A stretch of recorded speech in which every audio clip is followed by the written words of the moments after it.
That was, of course, Don Moen with Jesus We Enthrone You. Well, listen to what Paul had to say here in Ephesians chapter 5, verse number 31. He says this, "For this cause a man shall leave his father and mother and be joined together unto his wife, and the two will become one flesh." Now, it's interesting that Paul was actually introducing to a pagan society a view of God that most of them would not have had. And that is the fact that God is the one who said this, "A man will leave his father and mother and be joined unto his wife, and the two will become one flesh." Now, we're in a pagan society. Don't ever think any otherwise. Back in 1982, it was the UN that basically said that Canada was no longer a Christian nation. So the reality of the situation is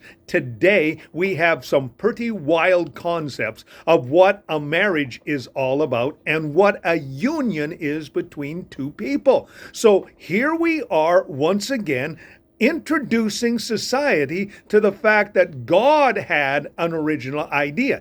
God's idea was that a man would leave his father and mother and cleave to his wife, and the two would become one flesh. This is our reality. We are bringing a relatively old yet new concept to a world in which we live. And so you and I not only should bring it, but we should demonstrate it as well.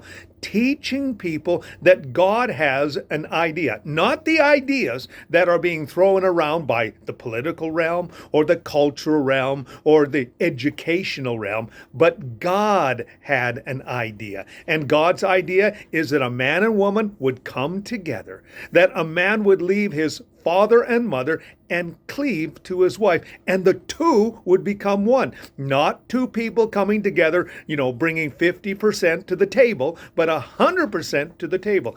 God's math is the two become one. So you and I have a really uphill battle today, but let's not back down. Let's not back out on this one. We've got to reintroduce God's idea about marriage and what the union between a spouse, a man and his wife is all about. Let's be proactive, but let's also demonstrate it. A little thought for you today. Now we have, of course, Maranatha with "Lord, I lift your name up on high."